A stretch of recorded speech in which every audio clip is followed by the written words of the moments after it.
अस्सलाम वालेकुम फ्रेंड्स। अभी हम शुरू करते हैं एक बहुत इंटरेस्टिंग सा सब्जेक्ट टेक्नोलॉजी मैनेजमेंट। इंशाल्लाह इसको बेसिक से लेकर एडवांस की तरफ से ले जाएंगे बहुत ही सिंपल और आसान अंदाज में। इंशाल्लाह थ्योरी को बहुत अच्छे अंदाज से क्लियर करेंगे। इंशाल्लाह रट्टे लगाने की ज़रूरत नहीं पड़ेगी। शुरू करते हैं। What is technology management? ये टेक्नोलॉजी मैनेजमेंट बेसिकली है क्या चीज़? टेक्नोलॉजी मैनेजमेंट जो है वो हम किसी भी टेक्नोलॉजी को किसी ऑर्गेनाइजेशन में क्यों लेके आते हैं। किसी भी टेक्नोलॉजी को ऑर्गेनाइजेशन में लाने का मकसद ये होता है कि उस टेक्नोलॉजी की मदद से कोई स्पेसिफिक गोल हासिल किया जा सके। तो टेक्नोलॉजी मैनेजमेंट, टेक्नोलॉजी को मैनेज करना। क्यों मैनेज करना? क्योंकि बेहतरीन अंदाज में टेक्नोलॉजी को यूज़ करके उससे जो मकसद है टेक्नोलॉजी को यूज़ करने का वो बेहतरीन अंदाज में हासिल किया जा सके। ये टेक्नोलॉजी मैनेजमेंट है।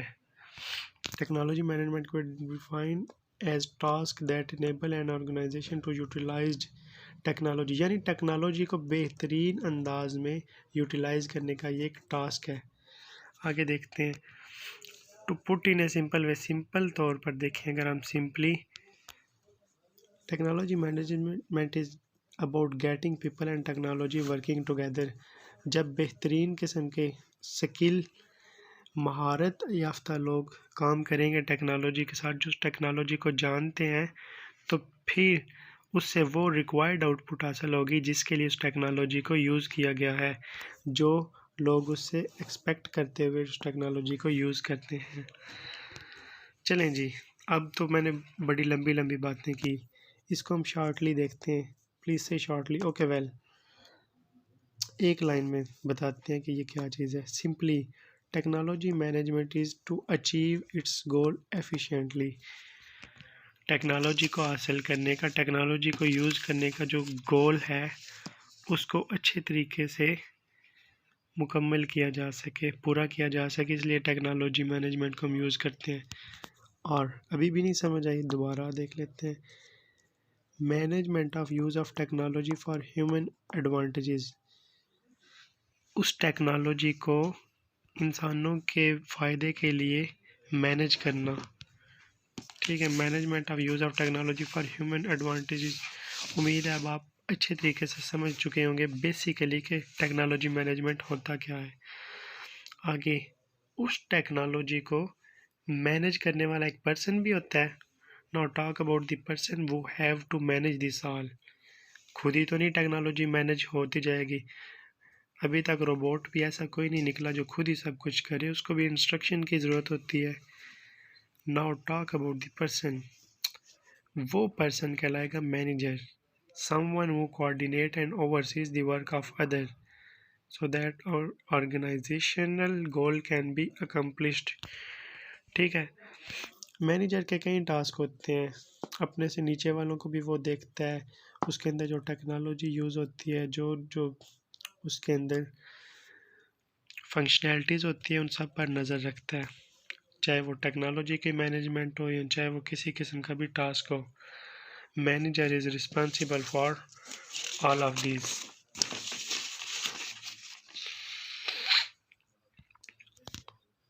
आगे, वो पर्सन जो सब कुछ मैनेज करता है वो क्यों ज़रूरी है? वो मैनेजर है। मैनेजर क्यों ज़रूरी है? One main role of manager is creating a plan to meet company goals. Company जिस मकसद के लिए बनाई गई है उसको ही मैनेज करना है उस मैनेजर ने। आगे, ही provide leadership to other. Manager वैसे ही लीडर होता है क्योंकि मैनेजर वो सबको मैनेज करता है, लीडर होगा तो मैनेज करेगा। To other, coordinate the activities of employees की एक्टिविटीज़ को देखेगा, उनको कोऑर्डिनेट करेगा, जज करेगा, उनसे सही काम करवाएगा। Act as spoke person for organization, उस ऑर्गेनाइजेशन का वो स्पोक पर्सन होगा, उसको डिफेंड करेगा, वो उस ऑर्गेनाइजेशन का एक मुखलिस इंसान बन के बात करेगा। Classification of manager. अब मैनेजर की मुख्तलिफ क्लासिफिकेशन है, मुख्तलिफ हिस्सों में डिवाइड किया जाता है। क्लासीफाई किया जाता है इसको। फर्स्ट लाइन मैनेजर, ये वो मैनेजर है जो डायरेक्ट अपने जो नीचे छोटे लेवल के वर्कर होते हैं उनसे बात करता है, उनको मैनेज करता है। मिडल मैनेजर जो है वो फर्स्ट लाइन मैनेजर को, यानी ये उसको देखता है। इंडिविजुअल वो manager manage the work of first line manager. First line manager just like a floor manager, और ये जो है ये उसका भी बॉस है, ये फ्लोर मैनेजर्स को देखता है। आगे आ जाता है टॉप मैनेजर। इंडिविजुअल वो आर रिस्पॉन्सिबल फॉर मेकिंग, ये हाई लेवल स्टाफ में आता है जिसके पास डिसीजन का भी इख्तियार होता है, स्टेबलिंग प्लान और गोल्स भी बना सकता है। ये जो होता है इन्होंने बस अपने से नीचे वाले को देखना होता है।